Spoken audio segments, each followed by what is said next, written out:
नमस्कार, आज है 3 नवंबर, दिन गुरुवार। वक्त हो गया जी बिजनेस की बहुत ही खास पेशकश इंडिया 360 का। मैं हूं दीपक डोभाल। करेंगे दिन भर की तमाम अहम खबरों का 360 डिग्री एनालिसिस। लेकिन सबसे पहले वो खबरें जो बनी हैं आज की हेडलाइंस। इमरान खान की आजादी मार्च में फायरिंग, जख्मी हुए पूर्व प्रधानमंत्री इमरान खान। फायरिंग में एक व्यक्ति की मौत। त्योहारी सीजन में खूब बिके near to expiry gifts. Local packing में भी एक्सपायरी का माल खपाने में जुटे लोग। सामान बेचने की इसी प्रैक्टिस पर एक्शन लेगी सरकार। जल्द लाएगी रेगुलेशन। इंडिया 360 में करेंगे विश्लेषण। हमारी ये खास मुहिम, कोई भी सामान खरीदने से पहले किन बातों का ध्यान रखना है और गिफ्ट में किस तरह का फर्जीवाड़ा हो रहा है, पूरी खबर। आईआईटी कानपुर तैयार कर रहा है आर्टिफिशियल हार्ट। मौजूदा कृत्रिम हार्ट से होगा 8 गुना सस्ता। इंडिया 360 में बताएंगे आखिर स्वदेशी आर्टिफिशियल हार्ट क्यों है दुनिया की सबसे बड़ी दवा। यूएस फेड के बाद बैंक ऑफ इंग्लैंड ने भी बढ़ाया ब्याज दरें। 2.25% से बढ़ाकर 3% हुई। ब्याज दरों में 33 साल में सबसे बड़ी बढ़ोतरी।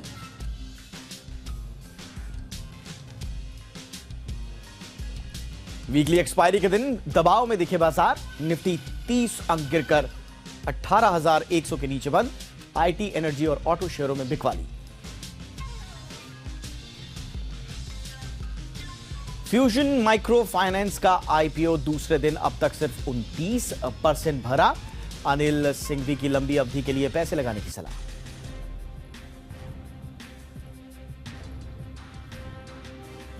और T20 वर्ल्ड कप में पाकिस्तान के सेमीफाइनल्स में पहुंचने की उम्मीद कायम। पाकिस्तान ने साउथ अफ्रीका को 33 रनों से हराया।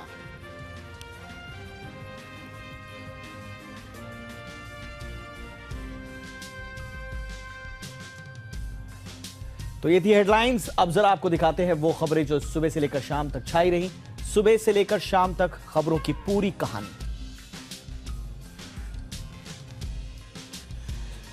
और आज गुजरात विधानसभा चुनाव की तारीखों का ऐलान अहम खबरों में से एक रहा। चुनाव आयोग ने आज गुजरात विधानसभा चुनाव की तारीखों का ऐलान कर दिया। राज्य की 182 सीटों वाली विधानसभा के लिए 2 चरणों में मतदान कराया जाएगा। पहले चरण की वोटिंग 1 दिसंबर को और दूसरे चरण की वोटिंग 5 दिसंबर को होगी। वोटों की गिनती होगी 8 दिसंबर को। गुजरात में 4 करोड़ 90 लाख से ज्यादा मतदाता है। चुनाव आयोग के मुताबिक इस बार 51,782 पोलिंग बूथ्स बनाए जाएंगे। वहीं तिहाड़ जेल में बंद केजरीवाल सरकार के मंत्री सत्येंद्र जैन फिर सुर्खियों में हैं। सत्येंद्र जैन के खिलाफ प्रवर्तन निदेशालय ने अदालत में शिकायत दर्ज कराई है। शिकायत में ईडी ने कहा है कि जैन को जेल में वीआईपी सुविधाएं दी जा रही हैं। वहीं मामले की गंभीरता को देखते हुए केंद्रीय गृह मंत्रालय ने सत्येंद्र जैन को तिहाड़ जेल की में स्पेशल ट्रीटमेंट दिए जाने के मामले में दिल्ली सरकार के चीफ सेक्रेटरी से रिपोर्ट मांगी है। खबर है कि ईडी ने सत्येंद्र जैन के ऐशो आराम की तमाम सीसीटीवी फुटेज भी कोर्ट को सौंपी है। अवैध खनन मामले में झारखंड के मुख्यमंत्री हेमंत सोरेन को आज ईडी के सामने पेश होना था, लेकिन सोरेन पूछताछ के लिए नहीं पेश हुए। सीएम सोरेन ने केंद्रीय एजेंसी को चुनौती देते हुए कहा कि अगर मैं दोषी हूं तो तुम आओ, अरेस्ट करके दिखाओ। साथ ही सोरेन ने बीजेपी पर केंद्रीय जांच एजेंसियों का दुरुपयोग करने का आरोप भी लगाया। सोरेन ने इसे यूपीए शासित झारखंड में हुए 4 उपचुनावों में बीजेपी की हार से जोड़ा। प्रधानमंत्री नरेंद्र मोदी 5 नवंबर को पंजाब जा सकते हैं। हिमाचल प्रदेश जाने से पहले पीएम मोदी आदमपुर एयरबेस पर उतरने के बाद डेरा ब्यास जा सकते हैं। यहां कुछ देर रुकने के बाद वो हिमाचल में रैली को संबोधित करने के लिए रवाना होंगे। पीएम मोदी इस दौरान अमृतसर के डेरा ब्यास में राधा स्वामी सत्संग का दौरा कर सकते हैं। आला अधिकारी पीएम मोदी के दौरे को लेकर तैयारियों में जुट गए हैं। पंजाब के बाद पीएम मोदी 5 नवंबर को हिमाचल में 2 रैलियों को संबोधित करेंगे। ये रैलियां हिमाचल के सुंदरनगर और सोलन में की जाएंगी।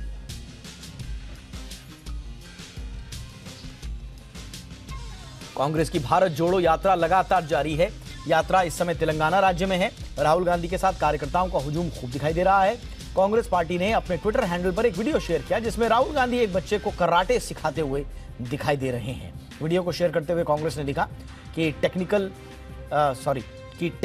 गलत हो तो देश तबाही के रास्ते पर चला जाता है तो बच्चे के भविष्य का सवाल ठहरा। कांग्रेस की ये भारत जोड़ो यात्रा 7 सितंबर से कन्याकुमारी से शुरू हुई।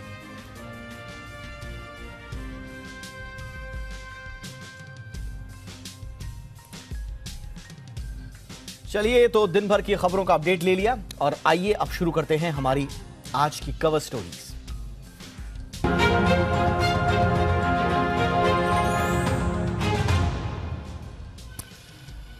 और देखिए, कवर स्टोरी में आज हम आपके बहुत ही जरूरी काम की बात लेकर आए हैं। इस दिवाली या कोई भी त्योहार हो, नया साल भी आने वाला है, क्रिसमस भी आने वाला है, आपको कई तरह के गिफ्ट मिले होंगे, कई तरह के गिफ्ट मिलने वाले होंगे। आपने भी कई लोगों को गिफ्ट दिया होगा, कई लोगों को देने वाले होंगे। लेकिन क्या आपने गिफ्ट खरीदते वक्त या गिफ्ट रिसीव करते वक्त पैकिंग पर एक्सपायरी डेट देखी?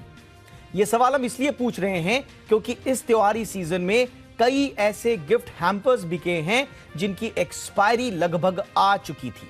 अच्छी पैकिंग, चमकीले रैपर में, बिल्कुल एक अलग चकाचौंध में जब इनको लपेटकर गिफ्ट पैक की शक्ल दी जाती है तो अक्सर व्यक्ति सोचता है कि इसके अंदर जो चीज है वो भी सही होगी।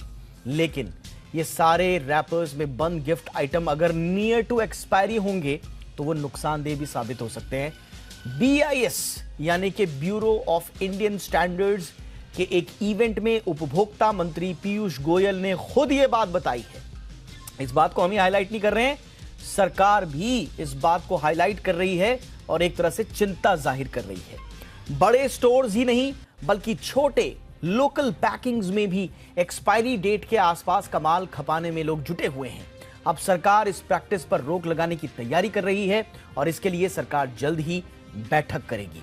तो अगर आप भी किसी तरह का गिफ्ट ले रहे हैं या किसी को दे रहे हैं तो जरूर देख लीजिएगा कि उस गिफ्ट पैक में अक्सर लोग जो हैं अलग अलग चीजों को मिलाकर एक पैक में बना देते हैं। इसका चलन भी जो है खूब है और इनको आगे बढ़ा देते हैं या इनको रिसीव कर लेते हैं बतौर गिफ्ट, लेकिन इसके अंदर एक्सपायरी डेट जरूर चेक करें।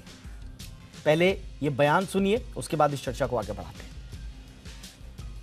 This Diwali or Christmas or period Ganesh Chaturthi, when we are gifting, a lot of products that are put into gift hampers often are very close to their expiry date. Think about it. Maybe some of you may like to look it up if you indulge in gifting or receiving gifts. Now these are very sad reflection. And this is the kind of awareness that if all of us as consumers also build it. तो gifting market का अगर आप थोड़ा सा कारोबारी लिहाज से अगर आप देखें तो बहुत बड़ा मार्केट है और काफी प्रचलित हुआ है और गिफ्टिंग से जुड़े हुए कई स्टार्टअप्स भी आए हैं।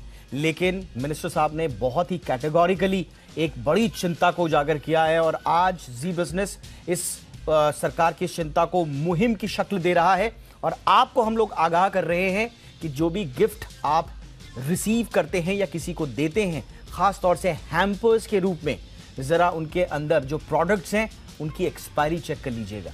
हम ये नहीं कह रहे हैं कि सारे के सारे एक्सपायर्ड होते हैं, लेकिन नियर एक्सपायरी, जो कि शायद एक्सपायरी महीने भर की हो, हफ्ते भर की हो, 2-3 महीने की हो, तुरंत कंज्यूम ना की जा सके और आपने 1-2 महीने में या हफ्ते भर में 15 दिन में उसको कंज्यूम नहीं किया तो आपकी सेहत से बहुत बड़ा खिलवाड़ है ये।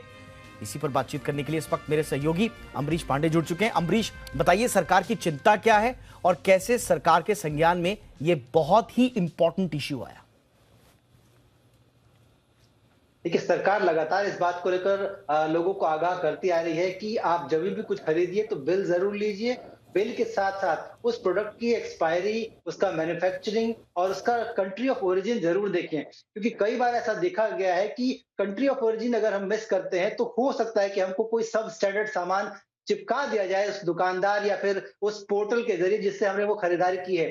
तो अगर कंट्री ऑफ ओरिजिन हम देखते हैं तो बहुत सारी चीजें हम अपने आप खत्म कर सकते हैं, अपनी चिंताओं को अपने आप कम कर सकते हैं, क्योंकि सरकार का ये प्रयास लगातार है कि जितनी भी चीजें मार्केट में अवेलेबल है जिसको कंज्यूमर डायरेक्टली कंज्यूम कर रहा है सीधा खरीद कर, उसको लेकर क्वालिटी कंट्रोल के चेक्स हैं वो लगातार किए जाएं। सरकार का साफ कहना है कि अब तक लगभग 450 से ज्यादा क्वालिटी कंट्रोल ऑर्डर्स हैं, जो कि अलग-अलग श्रेणियों में अलग-अलग तरीके के प्रोडक्ट्स के लिए हैं, जिसमें कि खाने-पीने के प्रोडक्ट्स हैं, ब्यूटी प्रोडक्ट्स हैं, ग्रूमिंग प्रोडक्ट्स हैं। इसके अलावा अन्य जो इंडस्ट्रियल इस्तेमाल की चीजें हैं, उनके लिए भी तमाम प्रोडक्ट्स ये जो गाइडलाइंस है वो तमाम क्वालिटी की गाइडलाइंस हैं एग्जिस्ट कर रही। लेकिन हमारी प्रैक्टिस में ये होता है कि हम जब खरीदने जाते हैं तो आम तौर पर हम उस चीज को इग्नोर कर देते हैं। हम या तो उसका दाम देखते हैं या तो उसकी पैकिंग देखते हैं और उनको देखकर हम खरीद लेते हैं। ऐसे में ये बिल्कुल संभावना बनती है कि दुकानदार या वो पोर्टल जिससे हमने ये गिफ्ट के लिए सामान खरीदा है, वो ऐसी चीजें हमको चिपका दे जिसकी की एक्सपायरी खत्म हो रही है, क्योंकि उसके लिए तो वो शेल्फ लाइफ खत्म हो जाएगी, तो वो प्रोडक्ट बेकार हो जाएगा, उसका इन्वेस्टमेंट खराब होगा। तो वो अपना इन्वेस्टमेंट खराब ना हो, इसके लिए वो चीजें आपको चिपका सकता है। ऐसे में सरकार ये कह रही है लोगों से भी कि आप जब भी कुछ खरीदें तो तारीख देखकर ही खरीदें। इसके अलावा एक और सरकार ने ये कोशिश की है कि जितने भी रेगुलेटर्स हैं इस तरह के, मसलन कि बीआईएस है, एफएसएसएआई है, क्वालिटी कंट्रोल काउंसिल है, इसके अलावा तमाम जो अन्य रेगुलेटर्स हैं जो कि दवाओं के लिए हैं, इसके अलावा मार्केटिंग के लिए हैं, ई कॉमर्स कंपनीज के लिए हैं, उनके लिए भी उनको भी सरकार एकजुट कर रही है, ताकि इस बात की संभावनाएं जितनी भी हों उसकी तलाशी जा सके कि कहां से और किस तरह से इस तरह की प्रैक्टिस को रोक लगाई जा सकती है, और इसके लिए किस तरह का कैंपेन डिजाइन किया जा सकता है, ताकि आगे आने वाले भविष्य में इस तरह की दिक्कतें कम हों। एब्सोल्युटली। और अम्बरीश ने ही हम तक ये खबर पहुंचाई है। ये जी बिजनेस की एक्सक्लूसिव जानकारी के मुताबिक सरकार अब इसके लिए बहुत गंभीर दिखाई दे रही है। 8 नवंबर को एक बैठक भी हो सकती है। अम्बरीश, सरकार चाहती है कि जागरूकता फैलाने के लिए जागरूकता अभियान शुरू हो। शुरू तो हमने आज से ही कर दिया, आज से ही ये जागरूकता अभियान शुरू कर दिया, और हम आपसे कह रहे हैं कि आप अपने रिश्तेदारों, दोस्तों या जान पहचान के लोगों को जो गिफ्ट दे रहे हैं या जो गिफ्ट रिसीव कर रहे हैं, उसके अंदर प्रोडक्ट को जांच लें, टटोल लें। अक्सर हम लोग देखते हैं कि क्या मिला है और उसका प्राइस क्या है। हम ये जज करने की कोशिश करते हैं हमको कितना महंगा गिफ्ट मिला, लेकिन उसका ओरिजिन कहाँ से है ज़रा ये देख लीजिए। क्या वो सब स्टैंडर्ड तो नहीं है, ज़रा ये भी चेक कर लीजिएगा। और अगर वो खाने पीने का सामान है या इस्तेमाल करने लायक भी अगर सामान है तो देख लीजिएगा ये नियर टू एक्सपायरी तो नहीं है। होता क्या है कि कंपनियां नियर टू एक्सपायरी सामान को पौने पौने दामों पर बेच देती हैं और एमआरपी से कई कम दामों पर बेचती हैं कि ये निकल जाए, ये स्टॉक क्लियर हो हमारा, अब ये एक्सपायरी होने वाला है। तो इस तरह के सामान आप कुछ बिल्कुल सही कहा कि आपको जो है वो एक चमकीले हैम्पर में जो देखे वो आपको दे दिया जाता है और आपको लगता है कि सब कुछ ठीक ठाक है, लेकिन उसको कंज्यूम करने से पहले, इस्तेमाल करने से पहले आपको जागरूक होने की ज़रूरत है। अब सरकार 8 नवंबर की ये जो संभावित बैठक है इसमें क्या करेगी अम्बरीश, और कैसे आगे इसमें बढ़ा जाएगा?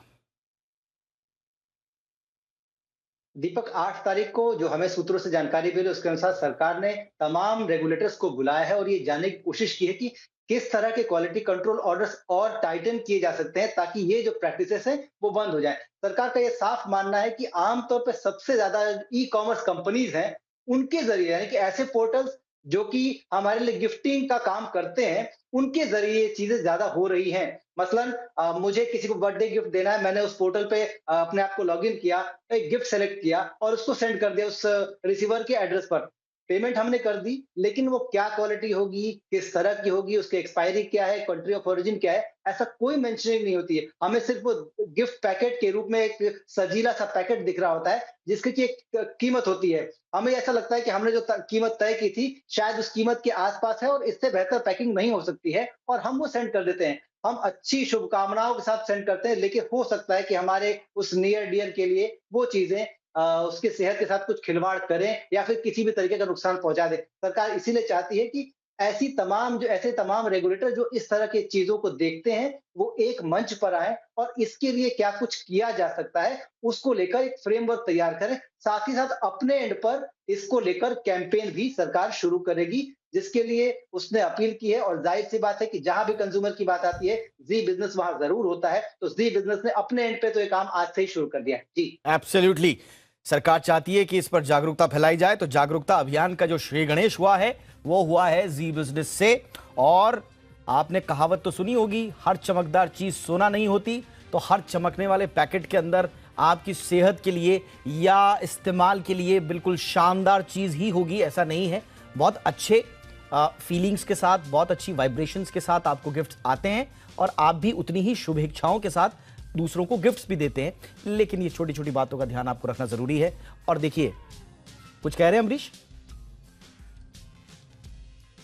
इस पूरी जो पूरी कहानी निकल के आई थी, वो एक्चुअली निकल के आई थी उपभोक्ता मामले के मंत्रालय के मंत्री पीयूष गोयल के घर से। एक्चुअली उनके यहाँ जो गिफ्टिंग के सारे सामान थे, उसमें उनके परिवार वाले लोगों ने ही कहा कि बहुत सारी चीजें ऐसी दिख रही हैं जो कि नियर टू एक्सपायरी हैं। और उसके पहले पीयूष गोयल ने खुद भी एक कहानी शेयर की, जिसमें उन्होंने कहा कि मैं शेविंग कर रहा था तो अचानक उस फोम के डब्बे को मैंने देखा, उसकी एक्सपायरी पड़ी तो उस पर एक चिपकी हुई थी। उस स्टिकर को जब मैंने खोल के देखा तो उस पे कंट्री ऑफ ओरिजिन जो है एक पड़ोसी देश की थी और उसकी जो डेट थी मैन्युफैक्चरिंग की, वो सालों पुरानी थी। यानी कि उस प्रोडक्ट को इंडिया की ओरिजिन का बनाकर उसकी नई मैन्युफैक्चरिंग डेट उस पर चिपकाकर भारत में बेचा गया था, जो कि संभवतः किसी ई कॉमर्स पोर्टल के जरिए ही उनके पास पहुंची थी। इसको लेकर मंत्री ने यह स्पष्ट किया है कि हमें आगे जब भी कोई सामान खरीदे तो कम से कम तारीख जरूर देखें, और उससे कोई छेड़छाड़ हुई है तो तमाम ऐसे सरकारी पोर्टल्स हैं, कंज्यूमर हेल्पलाइंस हैं, हम उस पर शिकायत करें ताकि आप कम से कम इसके छलावे में ना आए। बिल्कुल। अब गोयल साहब की एक तो तारीफ करनी पड़ेगी, ये उनको जो एक्सपीरियंस हुआ, उन्होंने तुरंत, फिर उनको लगा कि यार मेरे साथ ही हो सकता है तो फिर आम आदमी के साथ तो कैसा कैसा होता होगा, तो तुरंत उन्होंने इस बात का न सिर्फ जिक्र किया बल्कि इसमें बाकायदा मीटिंग बुलाई जा रही है। और दूसरा, इसमें पीयूष गोयल जी की तारीफ के साथ साथ एक उनके लिए सीख भी है, नसीहत भी है कि सोचिए वही चीज है, उसी को दूसरे शब्दों में कहा जा सकता है। आम उपभोक्ता के साथ किस किस तरह की, किस किस लेवल की ठगी होती है, उसको किस तरह से झांसे में लिया जाता है जालसाजों की ओर से, किस किस रूप में लिया जा सकता है, ये आपको पता चल गया होगा। इसलिए अपने डिपार्टमेंट को भी जरा चुस्त दुरुस्त कीजिए। आपके पास जब ये हुआ, आपके साथ घटित हो गया, तब जो है आपने जो है एक्शन लिया, लेकिन न जाने ये कब से हो रहा है, तो इसलिए इस पर जरा एक छापेमार कार्रवाई जिसको कहा जाता है, जरा एक बार चेक करवाइए कि इस तरह की क्या क्या प्रॉब्लम्स हैं, दूसरी भी उन पर भी जरा आप गौर करेंगे, ये हमारी उम्मीद है। बहरहाल बहुत बहुत शुक्रिया अमरीश इस तमाम जानकारी के लिए।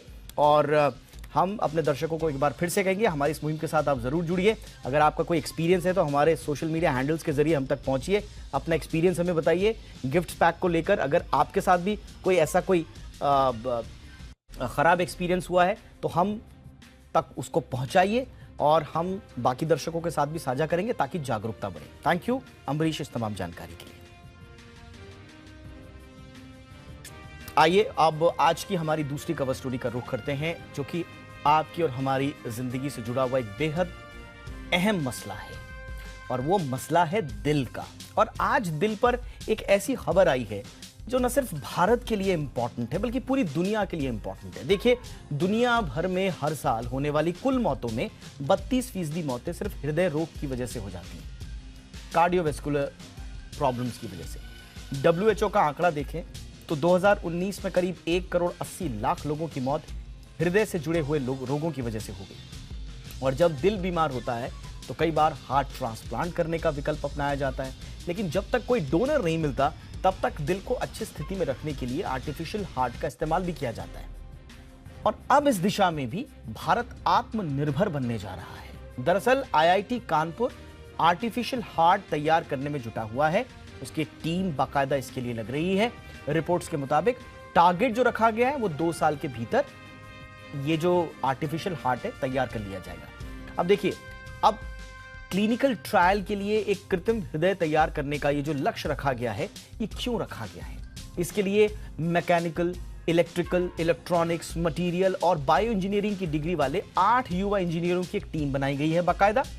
और हमको जो खबरें मिली हैं उनके मुताबिक इन्हें करीब 200 से ज्यादा कैंडिडेट्स में से चुना गया है। काफी एक प्रोसेस के जरिए इनको चुना गया है और इस प्रोजेक्ट को सरकार की ओर से फंड भी किया जा रहा है। IIT कानपुर का यह प्रोजेक्ट सिर्फ स्वदेशी होने के लिहाज से अहम नहीं है, बल्कि ये आर्टिफिशियल हार्ट बनाने के मसले में पूरी दुनिया में एक मिसाल भी पेश कर सकता है। ऐसा हम क्यों कह रहे हैं? देखिए, सबसे पहले आपको बताते हैं कि आर्टिफिशियल हार्ट होता क्या है और मौजूदा वक्त में इसकी कैसी डिमांड है। आर्टिफिशियल हार्ट को लेफ्ट वेंट्रिकुलर असिस्ट डिवाइस भी कहा जाता है। इसका इस्तेमाल उन मरीजों के लिए किया जाता है जो एंड स्टेज हार्ट फेलियर से जूझ रहे हैं, यानी कि जिनके दिल का ट्रांसप्लांट करने के अलावा कोई विकल्प ही नहीं है। ऐसे में जब किसी डोनर का इंतजाम नहीं हो जाता तब तक किसी आर्टिफिशियल हार्ट की जरूरत पड़ती है, और यही कृत्रिम हार्ट शरीर में खून पंप करने का तब तक काम करता है। ये बैटरी से चलता है, इसमें एक मैकेनिकल पंप होता है, ये इसकी टेक्निकलिटीज हैं। वैसे तो आर्टिफिशियल हार्ट कुछ ही वक्त के लिए लगाया जाता है, लेकिन एक्सपर्ट्स की माने तो ये लंबे समय के लिए भी काफी कारगर साबित हो सकता है। कई मरीज कई सालों से भी इसका इस्तेमाल कर रहे हैं, लेकिन इतना बड़ा फायदा होने के बावजूद दुनिया भर में सिर्फ 29,000 लोग ही इसका इस्तेमाल कर रहे हैं। और क्यों है इतने कम? अगर ये इतने काम की चीज है तो इतने कम लोग ही क्यों इसका इस्तेमाल कर रहे हैं?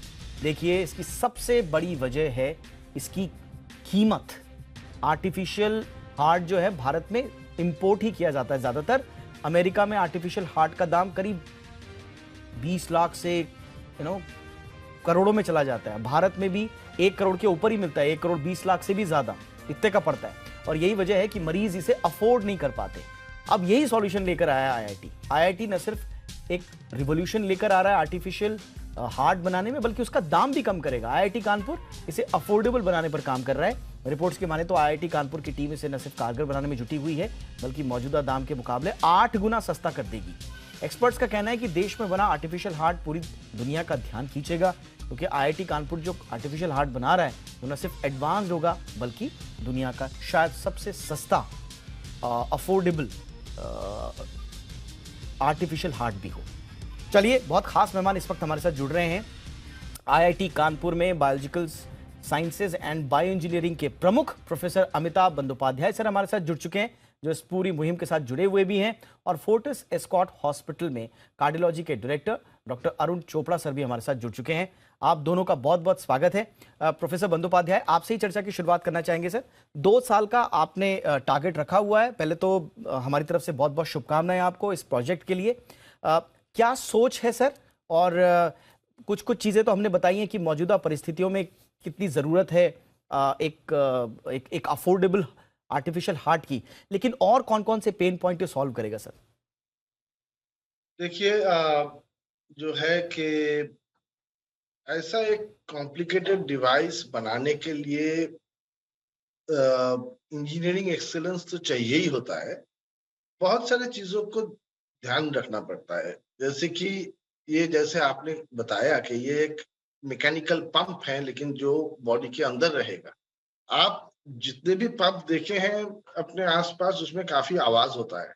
अगर आपके बॉडी के अंदर रखा हुआ पंप में उतना आवाज होगा तो दिक्कत है।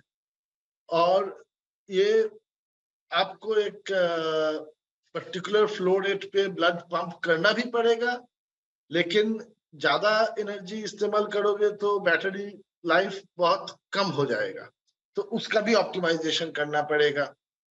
अब आपको फ्लो रेट मेंटेन अब छोटा भी करना पड़ेगा। जब आप छोटा करोगे तो उसका रिवॉल्यूशन पर मिनट ज्यादा होना पड़ेगा, लेकिन ज्यादा रिवॉल्यूशन पर मिनट होगा तो वो ब्लड के जो सेल्स है उसके साथ टकराएगा, तो हेमोलिसिस बोलते हैं, रेड ब्लड सेल खराब हो सकता है। जो हमारे प्लेटलेट्स हैं, जो आपको पता होगा कि डेंगू में जिसका कमी हो जाता है, वो अगर किसी तरीके से एक्टिवेट हो गया तो उससे विपत्तियां पैदा हो सकते हैं।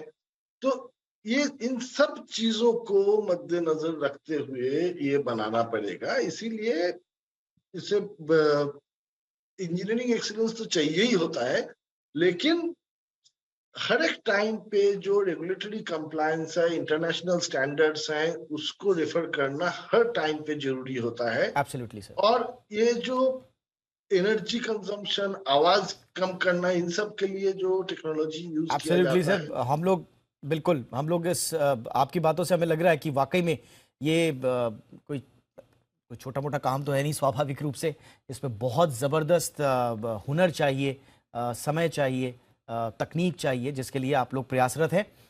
डॉक्टर चोपड़ा, आपको ये कितना सिग्निफिकेंट लग रहा है, और जिस अफोर्डेबिलिटी की हम बात कर रहे हैं उस दिशा में ये कितना महत्वपूर्ण होगा? देखिए जी, बहुत ज्यादा, ये तो बहुत बड़ी चीज है जी। आपने बात की हार्ट डिजीज की, लेकिन हम अगर स्पेसिफिकली हार्ट फेलियर की बात करें, जो कि हार्ट का पंप कमजोर हो जाने वाली बीमारी है, जिसके कारण के लोगों का सांस फूल जाता है, फेफड़ों में पानी आ जाता है, किडनी लिवर का फंक्शन और चीजें इम्पेयर हो जाती हैं, और जो कि डेथ का एक काफी मेजर कॉज है। अगर हम सिर्फ इंडिया में देखें तो हर साल करीब 10 लाख नए केस इसके पैदा होते हैं। और अगर हम इंडिया में टोटल देखें तो इसकी जो टोटल नंबर है वो माना जाता है कि 15 से लेके 50 लाख के बीच में इसका टोटल नंबर होगा। ये केवल इंडिया में है, जबकि आप खुद ही बता रहे हैं कि पूरी दुनिया में 29,000 के करीब अभी तक ये डिवाइस इम्प्लांट हुए हैं। अब अगर इंडिया में ऐसी कोई डिवाइस लगती है, एक तो बहुत कम अस्पताल हैं जहां पे ये फैसिलिटीज अवेलेबल होती हैं। जब लगता भी है 1 करोड़ से ऊपर की कॉस्ट आती है, तो आप सोचो कि कितने लोग हैं इंडिया में जो कि ये लगवा पाएंगे। सो अगर इसकी कॉस्ट 1/5, 1/6, कुछ 1/7 ऐसे हो जाती है, लेट से 15-20 लाख की रेंज में आ जाती है, तो नेचुरली एक तो ये ज्यादा कॉमनली अवेलेबल होगा, ज्यादा लोग लगवा पाएंगे, और इससे ज्यादा जगहों पे भी अवेलेबल होगा, क्योंकि फिर लोग अफोर्ड कर पाएंगे हॉस्पिटल्स इस पे इन्वेस्ट करना। और ये सिर्फ इंडिया में ही नहीं, ये पूरी दुनिया में जा सकता है। एब्सोल्युटली। आगे भी जैसे बहुत सारी दवाइयां हैं, जैसे इवन जो एड्स की, HIV की दवाइयों की रेवोल्यूशन है वो इंडिया से शुरू हुई है, क्योंकि दुनिया भर में ये दवाइयां बहुत महंगी थी। लेकिन जब इंडिया में सस्ती दवाइयां बन के चलनी शुरू हुई, कीमोथेरेपी की दवाइयां सस्ती बननी शुरू हुई, तो ये सारी दुनिया में जाती है यहाँ से। तो एब्सोल्युटली। ये हमारा एक आत्मनिर्भर भारत या मेक इन इंडिया प्रोजेक्ट, हम जैसी भी बात करें, ये मतलब उसके लिए एक बहुत ही, मैं कहूँगा, महत्वपूर्ण और बहुत ही गोल्डन प्रोजेक्ट होगा। और अगर ये सफल हो पाता है तो मेरे ख्याल में इसकी तो मतलब बहुत बड़ा क्रेडिट होगा IIT कानपुर और सारे इनके साथ एसोसिएटेड डिपार्टमेंट्स। Absolutely sir. तो हमारी तरफ से ऑल द बेस्ट, Yes, बहुत sir. बहुत इनको शुभकामनाएं। बिल्कुल सर। और इसीलिए हमने इस शो का आयोजन भी किया, आप लोगों को इसलिए बुलाया भी कि दुनिया को ये पता चल पाए कि हमारे देश में किस तरह के रिवोल्यूशनरी आइडियाज़ के साथ जो है हमारे युवा अपने प्रोफेसर्स और अपने संस्थानों के साथ मिलकर काम कर रहे हैं। एक चीज़ प्रोफेसर बंदोपाध्याय, ये जैसा हम बता रहे हैं कि सिर्फ हिंदुस्तान ही नहीं, पूरी दुनिया का एक बहुत बड़ा पेन पॉइंट सॉल्व कर रहा है। और मैन्युफैक्चरिंग में हम ना सिर्फ आत्मनिर्भर हो पाएंगे, बल्कि इसका अगर हम निर्यात करते हैं तो फिर रेवेन्यू भी आएगा सर। हाँ, रेवेन्यू तो पक्का आएगा। लेकिन उसके बारे में बात करने से पहले मैं डॉक्टर साहब को बताना चाहता हूँ कि फोर्टिस हॉस्पिटल से डॉक्टर अजय कौल हमारे एक मेंटर्स में से हैं। अरे वाह। इंडिया के जितने जाने माने कार्डियक सर्जन्स हैं, सब हमारे इस एफर्ट के साथ जुड़े हुए हैं। हम उन सब के पास हमारा आभार व्यक्त करते हैं, क्योंकि डॉक्टर्स के हेल्प बिना इंजीनियर्स के लिए ये बनाना असंभव है, क्योंकि डॉक्टर्स ही हमें बताते हैं कि पेन पॉइंट्स कहाँ पे हैं। अब रेवेन्यू के बारे में ये मैं स्पष्ट करना चाहता हूं, आप लोगों को शायद पता नहीं है कि इसके पहले मैं वेंटिलेटर प्रोजेक्ट लीड किया था, ऑक्सीजन प्लांट प्रोजेक्ट लीड किया था IIT कानपुर की इंक्यूबेटर के तरफ से। ये इंस्टीट्यूट के तरफ से कर रहे हैं हम। जो हमारा प्राइस रिडक्शन होगा वो क्वालिटी के कारण रिडक्शन नहीं होगा, वो रिडक्शन इसलिए होगा कि जो एंटायर R&D है, दैट R&D कॉस्ट पूरा IIT कानपुर, इनके अलमनाई, कॉर्पोरेट CSR डोनेशन, आगे चल के उम्मीद करते हैं कि सरकार से भी कुछ मदद मिलेगा, ये सब मिलके पूरा R&D cost completely free of cost होगा फॉर द कंपनी। तो उसके कारण वो आपको प्रोडक्ट के प्राइस में ऐड नहीं करना पड़ेगा। बहुत बहुत इंपॉर्टेंट बात बोली। उसके लिए शुक्रिया सर, आपने बहुत इंपॉर्टेंट पॉइंट यहाँ पे रखा। जब हम बात कर रहे हैं कि दुनिया का सबसे अफोर्डेबल हम कृत्रिम हार्ट बना रहे हैं, उसका मतलब ये नहीं है कि वो उसका स्टैंडर्ड में कोई कॉम्प्रोमाइज होगा, या उसके बनावट में कोई कॉम्प्रोमाइज होगा, या क्वालिटी में कोई कॉम्प्रोमाइज होगा। वो हमारी R&D की जो पैसा बच रहा है वो उसके कारण अफोर्डेबल होगा। इसलिए क्वालिटी और जो अपने काम करने के जो उसकी क्षमता है उसमें कोई कॉम्प्रोमाइज नहीं होगा। इसीलिए अपने आप में एक मिरेकल होने वाला है। डॉक्टर चोपड़ा, ड्यूरेबिलिटी की मैं पढ़ रहा था कि थोड़ा सा, क्योंकि जो ट्रांसप्लांट वाले होते हैं उनके बीच में जो एक फेज होता है बड़ा इंपॉर्टेंट सा, उनके लिए बड़ा इंपॉर्टेंट था। लेकिन क्या हम इसे और ज्यादा ड्यूरेबल बना सकते हैं? जैसे हम पेस मेकर इस्तेमाल करते हैं लंबे वक्त के लिए, क्या हम देखें कि ये जो हमारा प्रयोग है ये इसकी राह प्रशस्त कर रहा है? देखिए, ये आपने बहुत एक इम्पोर्टेंट बात पूछी, क्योंकि एक्चुअली अभी तक जो असली इलाज माना जाता है इस तरह के हार्ट फेलियर का है, वो है हार्ट ट्रांसप्लांट, यानी कि हार्ट बदल देना, किसी और आदमी का हार्ट लेना जो कि ब्रेन डेड है लेकिन चल रहा हो इस वक्त, जो मतलब हार्ट चल रहा हो, उसको लेके हम डिजीज्ड पर्सन के छाती में लगा दें। वो पक्का क्योर माना जाता है, पर वो महंगा है, वो अगेन बहुत कम अस्पतालों में होता है, उसका फॉलो अप मुश्किल है, उसमें लॉन्ग टर्म दवाइयाँ देनी पड़ती हैं काफ़ी महंगी, जिससे इम्यूनिटी सप्रेस होती है। सो काफ़ी इश्यूज है। तो इसलिए ये जो एलवैड है, लेफ्ट वेंट्रिकुलर असिस्ट डिवाइस, जिसको कि हम आर्टिफिशियल हार्ट बोल देते हैं, इसके ऊपर अब काफी काम चल रहा है कि इसको एज डेस्टिनेशन थेरेपी, यानी कि सिर्फ ब्रिज टू ट्रांसप्लांट नहीं, ये नहीं कि हम 6 महीने साल टाइम पास करा दें जब तक ट्रांसप्लांट अवेलेबल हो। अब पिछले कई सालों से यही कोशिश है कि इसको एज डेस्टिनेशन थेरेपी यूज किया जाए। और हमारे पास दुनिया में अब कई एग्जाम्पल्स हैं जिन लोगों को 7-7, 8-8 साल से यही एलवैड चल रहा है और वो लगातार इसके ऊपर चल रहे हैं। ऑफ कोर्स इंडिया में इसका नंबर अभी बहुत ज्यादा नहीं है क्योंकि यहाँ पे ये नंबर कम है, बट अगर हम बाकी की दुनिया में देखें तो काफी लोग हैं जिनको लॉन्ग टर्म कई सालों से एलवैड चल रहा है। एंड इसलिए ये तो एक डिस्टिंक्ट पॉसिबिलिटी है कि जहाँ पे आर्टिफिशियल ट्रांसप्लांट के लिए हार्ट्स अवेलेबिलिटी की मुश्किल हो, वहां पे अगर अफोर्डेबल एलवैड हो तो ये एक अच्छा ऑल्टरनेटिव हो सकता है हमारे इन हार्ट फेलियर से पीड़ित मरीजों के लिए। Absolutely sir, thank you so much doctor Chopra और प्रोफेसर बंदोपाध्याय, आप दोनों ने वक्त निकाला। और प्रोफेसर साहब, आपको और आपकी पूरी टीम को एक बार फिर से हमारी बहुत बहुत शुभकामनाएं। आप इसी तरह से नई नई चीज़ों की खोज करते रहें और एक इंसानी जीवन में जो बहुत ज़रूरी और बुनियादी सहूलियतें हैं उन्हें लाने में आप अपनी ड्यूटीज़ निभाते रहें। Thank you so much sir. एक बार फिर से आप दोनों महानुभावों का बहुत बहुत शुक्रिया हमारे साथ जुड़ने के लिए। दिल्ली एनसीआर में बढ़ते प्रदूषण के बीच अब ग्रेड 4 लागू करने का फैसला किया गया है। अब दिल्ली में प्रदूषण को रोकने के लिए कई और प्रतिबंध लगाए गए हैं। पहले से ही दिल्ली में निर्माण कार्यों पर रोक लगी हुई है। अब दिल्ली में उन ट्रकों की एंट्री पर भी रोक लग जाएगी जो गैर जरूरी सामान लेकर आते हैं। दिल्ली राष्ट्रीय राजधानी क्षेत्र में, दिल्ली एनसीआर जिसे कहा जाता है, राजमार्गों, फ्लाईओवर्स, पाइपलाइन जैसी अलग अलग सरकारी परियोजनाओं के निर्माण कार्य पर रोक लगा दी गई है। दिल्ली एनसीआर में बढ़ते प्रदूषण के बीच केंद्र राज्य सरकारें अपने कर्मचारियों को घर से काम करने की अनुमति देने का फैसला कर सकती हैं। हालांकि वर्क फ्रॉम होम करने की अपील जो है वो दिल्ली सरकार पहले से ही कर रही है लोगों से। और दिल्ली की हवा जहरीली क्यों होती जा रही है, और हर साल ये जहरीली होती है। दीपावली के आसपास आपने देखा होगा ये चर्चा फिर से शुरू हो जाती है, हेडलाइंस फिर से बननी शुरू हो जाती हैं। लेकिन क्यों हर साल ये रिपीटिशन क्यों? पंजाब में पराली जल रही है हर साल की तरह, इस बार फिर इस साल हवा प्रदूषित हो गई है कि दिल्ली एनसीआर में सांस लेना मुश्किल हो रहा है। दर्जन भर से ज्यादा इलाके ऐसे हैं जहां पर AQI लेवल जो है वो 400 के पार चला गया है। आखिर दिल्ली गैस चैम्बर में तब्दील क्यों हो जाता है हर साल, और हमारे पास इसका कोई सॉल्यूशन क्यों नहीं है? देखिए रिपोर्ट में।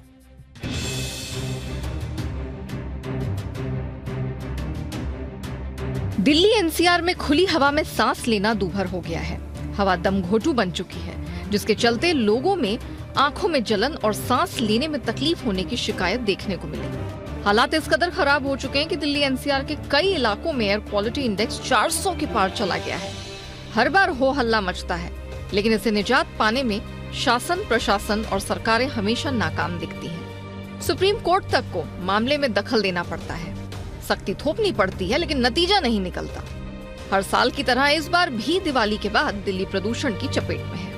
प्रदूषण की वजहों की बात करें तो पराली, गाड़ियों से निकलने वाला धुआं और बिल्डिंग कंस्ट्रक्शन इसका बड़ा कारण है। एक रिपोर्ट के मुताबिक 3 दिन पहले दिल्ली के PM 2.5 में पराली जलाने की हिस्सेदारी 26% हो गई थी, जो इस साल अब तक सबसे ज्यादा है। सेहत के लिहाज से PM 2.5 सबसे खतरनाक होता है क्योंकि ये हमारे बालों से भी 100 गुना छोटा होता है।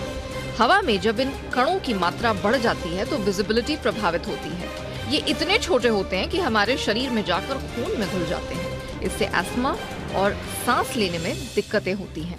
इससे आंखों में जलन, पानी निकलना और लाल होने के साथ स्किन एलर्जी होना आम बात है।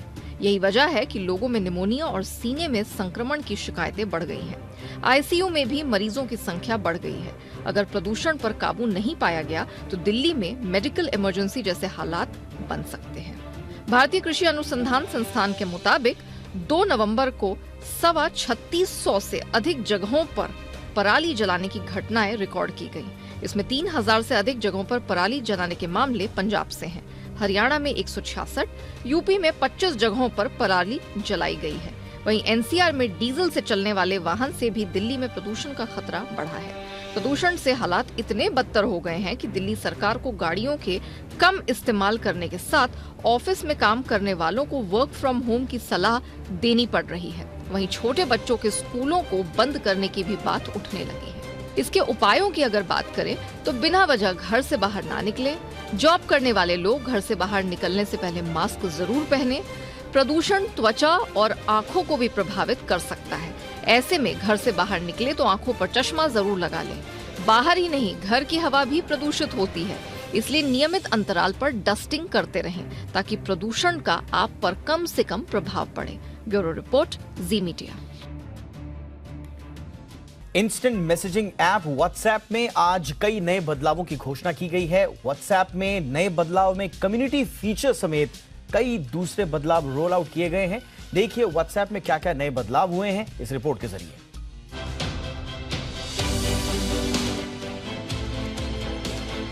व्हाट्सएप में आज से कुछ नए और बड़े बदलाव हो गए हैं। नए बदलावों के जरिए कंपनी इसे और बेहतर बनाने की कोशिश में जुटी हुई है। व्हाट्सएप पर जो सबसे बड़ा फीचर रोल आउट किया गया है वो है कम्युनिटीज का। यह फीचर आज से ग्लोबली रोल आउट कर दिया गया है। हालांकि सभी को यह फीचर मिलने में कुछ वक्त लग सकता है। दरअसल कम्युनिटीज ग्रुप के भीतर ग्रुप बनाने का एक फीचर है, यानी ग्रुप में आप सिलेक्टेड लोगों का सब ग्रुप बनाकर उन्हें कोई मैसेज सेंड कर सकते हैं। यूजर्स एक बड़े ग्रुप में भी मल्टीपल ग्रुप में कनेक्ट हो पाएंगे। कंपनी इसके लिए 50 से ज्यादा ऑर्गेनाइजेशंस के साथ 15 देशों में काम कर रही है। इस फीचर का इस्तेमाल करने के लिए आपको एंड्रॉयड मोबाइल में चैट के टॉप पर, जबकि iOS में बॉटम में कम्युनिटीज टैब पर क्लिक करना होगा। वहां से यूजर कम्युनिटी को नए ग्रुप या पहले से एडेड ग्रुप में स्टार्ट कर सकते हैं। कम्युनिटी को यूजर आसानी से ग्रुप में भी स्विच कर सकते हैं। एडमिन जरूरी जानकारी कम्युनिटी के सभी मेंबर्स को भेज सकते हैं। कंपनी ने दावा किया है कि इससे यूजर्स को हाई लेवल की सिक्योरिटी और प्राइवेसी मिलेगी। इस फीचर से यूजर को अलग अलग ग्रुप बनाने की जरूरत नहीं होगी और ना ही एक मैसेज को अलग अलग ग्रुप में भेजने की। व्हाट्सएप ने यह भी बताया है कि फिलहाल वो एंड टू एंड एन्क्रिप्शन का इस्तेमाल जारी रखेगी। इससे यूजर्स के डेटा का एक्सेस कंपनी के पास भी नहीं होगा। कंपनी ने कम्युनिटीज के अलावा 3 और नए फीचर्स को भी जारी किया है। इनमें व्हाट्सएप वीडियो कॉल में भी बदलाव किए गए हैं। अब यूजर्स 32 लोगों को एक साथ वीडियो कॉल में शामिल कर सकते हैं। इसके अलावा ग्रुप साइज को भी 512 मेंबर्स से बढ़ाकर 1024 मेंबर्स कर दिया गया है। व्हाट्सएप ग्रुप में इन चैट पोल्स भी कराए जा सकते हैं। इससे ग्रुप मेंबर्स किसी मुद्दे पर अपना वोट डाल सकते हैं। नए फीचर से एडमिन को नए टूल्स देने के साथ यूजर्स के लिए भी काफी कुछ है। व्हाट्सएप के मुताबिक यूजर कम्युनिटीज में अपनी बातचीत को कंट्रोल कर सकेंगे। व्हाट्सएप की मौजूदा सेटिंग्स में यूजर्स ये चुन सकते हैं कि उन्हें कौन ग्रुप में शामिल कर सकता है और कौन नहीं। ये फीचर यूजर्स को कम्युनिटीज में भी मिलेगा। व्हाट्सएप में जल्द ही एक ऐसे फीचर की भी एंट्री होगी जिससे यूजर के ग्रुप छोड़ने पर किसी को नोटिफिकेशन नहीं मिलेगा। Bureau report, Zee media. सभी जानते हैं कि नेताओं में कुर्सी प्रेम कितना जबरदस्त होता है, लेकिन कभी कभी वो कुर्सी के लिए भिड़ भी जाते हैं। यूपी के बलिया में दिवंगत मुलायम सिंह की याद में आयोजित एक कार्यक्रम में समाजवादी पार्टी के नेता ही आपस में भिड़ गए। और फिर क्या हुआ, देखिए पूरी रिपोर्ट।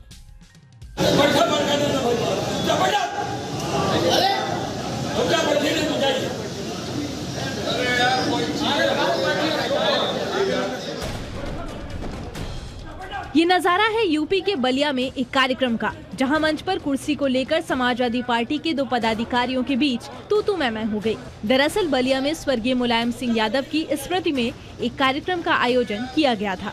इसी कार्यक्रम के दौरान मंच पर कुर्सी पर बैठने को लेकर पूर्व मंत्री व्यास जी गौड़ और पूर्व मंत्री काशीनाथ यादव के बीच जमकर विवाद हो गया।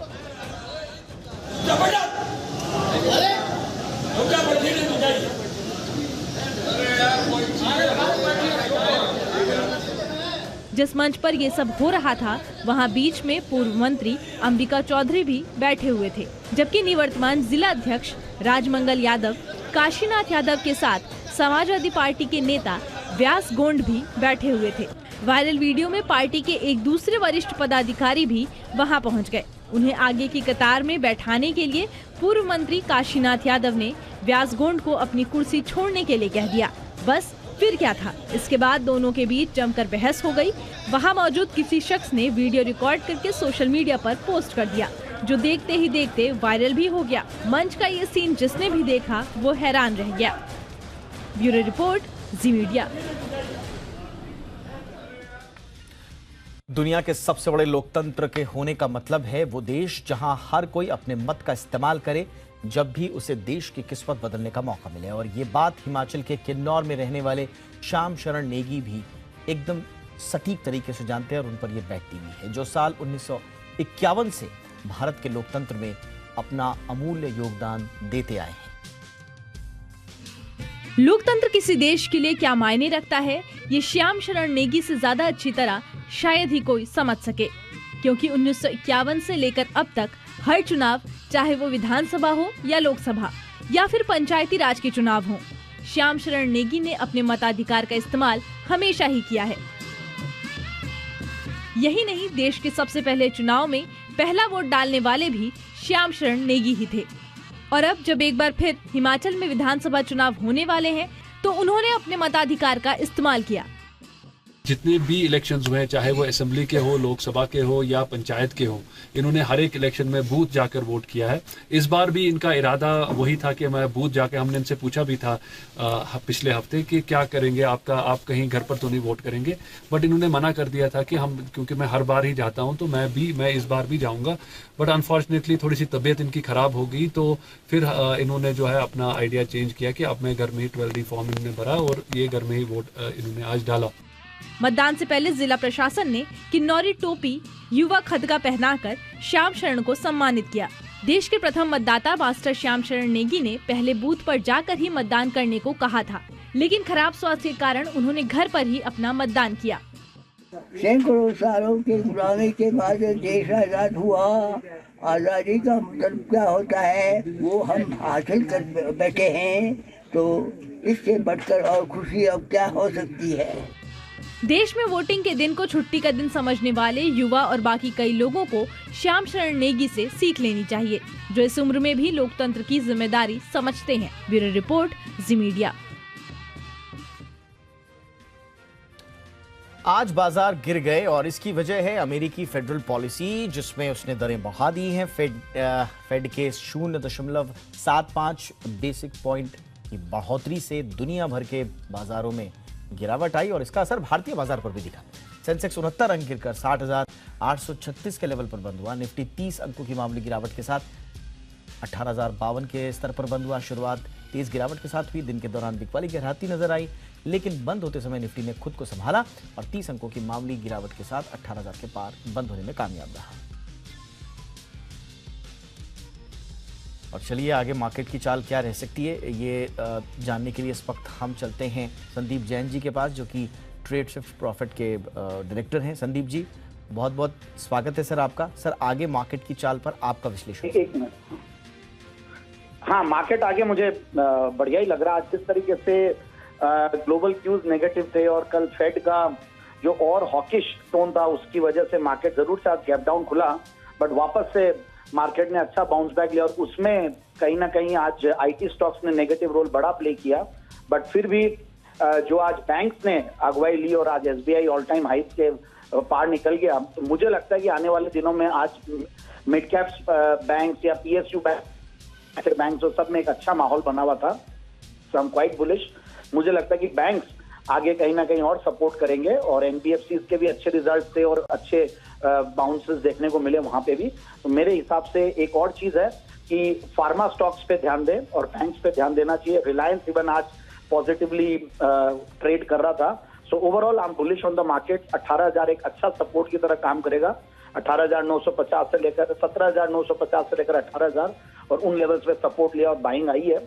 मेरे हिसाब से आगे भी बाइंग का माहौल रखे और बाय ऑन डिक्लाइंस की रणनीति अपनाएं। बहुत बहुत शुक्रिया संदीप सर इस तमाम जानकारी के लिए। तो बाय ऑन डिक्लाइन की रणनीति अपनाने की सलाह संदीप जैन जी की। कुछ अंतर्राष्ट्रीय खबरों का रुख कर लेते हैं। पाकिस्तान में पूर्व प्रधानमंत्री इमरान खान पर उनके लॉन्ग मार्च के दौरान हमला हो गया। यह हमला इस्लामाबाद की ओर बढ़ रहे लॉन्ग मार्च के दौरान गुजरांवाला के अल्लाह वाला चौक पर हुआ। एक शख्स ने उनके कंटेनर पर उस वक्त फायरिंग की जब वो अपने समर्थकों को संबोधित कर रहे थे। गोलीबारी की घटना से रैली में हड़कंप मच गया, कई लोग घायल हुए।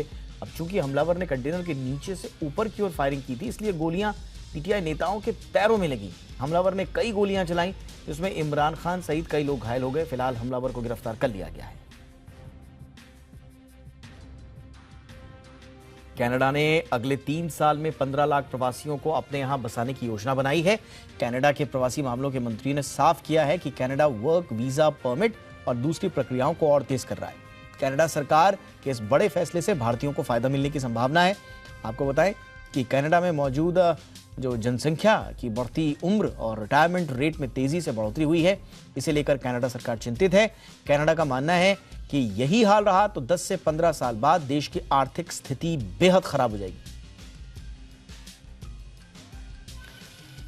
गांबिया में भारतीय कफ सिरप पीने से 70 बच्चों की मौत से जुड़े आरोपों में नया मोड़ आ गया है। गांबिया ने साफ किया है कि अभी तक इस बात की पुष्टि नहीं हो पाई है कि भारत में बनी खांसी की दवा लेने से ही बच्चों की मौत हुई।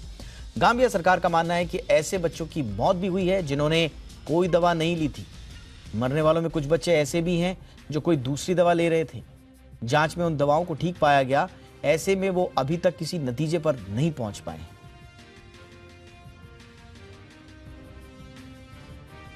नॉर्थ कोरिया के तानाशाह किम जोंग उन को डर सता रहा है कि अमेरिका का साथ पाकर कहीं दक्षिण कोरिया उस पर हमला न कर दे। इसीलिए वो लगातार बैलिस्टिक मिसाइलें दाग रहा है। कल भी नॉर्थ कोरिया ने 10 बैलिस्टिक मिसाइलें दागी थी। इस बीच किम के मिसाइल अटैक का जवाब दक्षिण कोरिया ने अपने फाइटर जेट्स को उड़ाकर दिया है। नॉर्थ कोरिया को तबाह करने की तैयारी किस तरह से हो रही है, ये आप इस तस्वीर को देखकर समझ सकते हैं। फाइटर जेट ऊपर से मिसाइल बरसा रहा है और नीचे हो रहा है धमाका।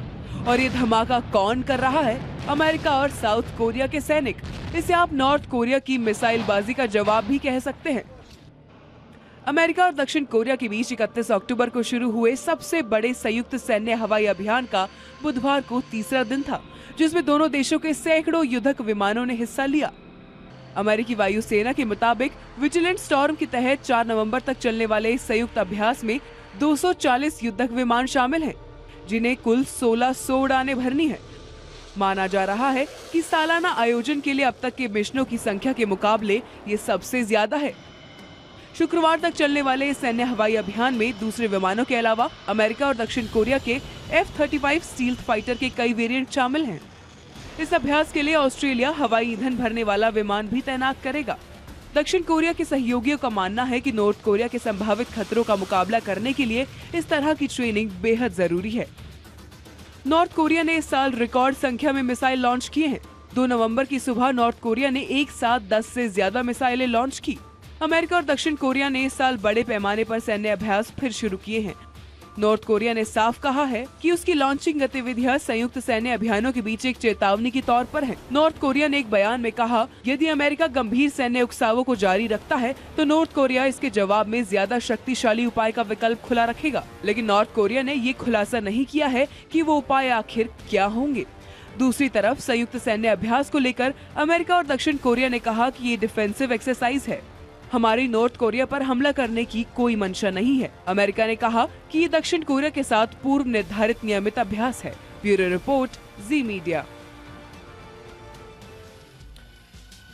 ब्राजील में बोल्सोनारो के समर्थकों का प्रदर्शन दिन ब दिन जोर पकड़ रहा है। पुलिस और प्रदर्शनकारियों के बीच आए दिन झड़प हो रही है। बोल्सोनारो के समर्थक अपने नेता की हार मानने को तैयार ही नहीं है। समर्थकों के प्रदर्शन करने और सड़कें जाम करने से कई इलाकों में राशन और जरूरी चीजों की सप्लाई पर असर पड़ा है।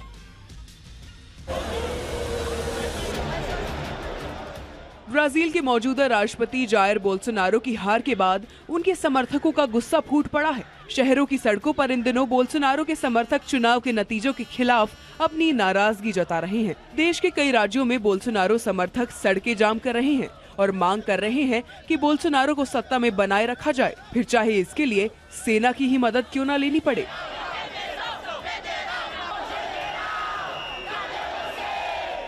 कई जगहों पर सड़कें खुलवाने के लिए पुलिस ने समर्थकों पर पानी की बौछार की और आंसू गैस के गोले छोड़े। दरअसल सड़क पर जाम होने की वजह से पूरे देश में जरूरी चीजों की सप्लाई पर असर पड़ रहा है। कुछ राज्यों में तो ट्रैफिक जाम कई किलोमीटर लंबा है। अब भले ही ब्राजील की सुप्रीम कोर्ट ने बोल्सोनारो ने ये मान लिया है कि वो हार गए हैं, लेकिन मन से वो अपनी हार स्वीकार करने के लिए तैयार नहीं है। हालांकि उन्होंने समर्थकों से कानून को अपने हाथ में ना लेने की अपील की है, लेकिन दूसरी तरफ वो ये भी कह रहे हैं कि ये प्रदर्शन वोटिंग में हुए अन्याय का नतीजा है। सिर्फ 1% वोट से चुनाव गंवाने वाले बोल्सोनारो मन से हारे नहीं हैं और उनके समर्थकों का प्रदर्शन देखकर लगता है कि उनका मन फिलहाल मानने वाला नहीं है। Bureau report, Zee media. इसी के साथ इंडिया 360 में आज बस इतना ही। हैशटैग याद रखिए, #ZIndia360। कोई राय, कोई सुझाव हो तो जरूर भेजिएगा। नमस्कार।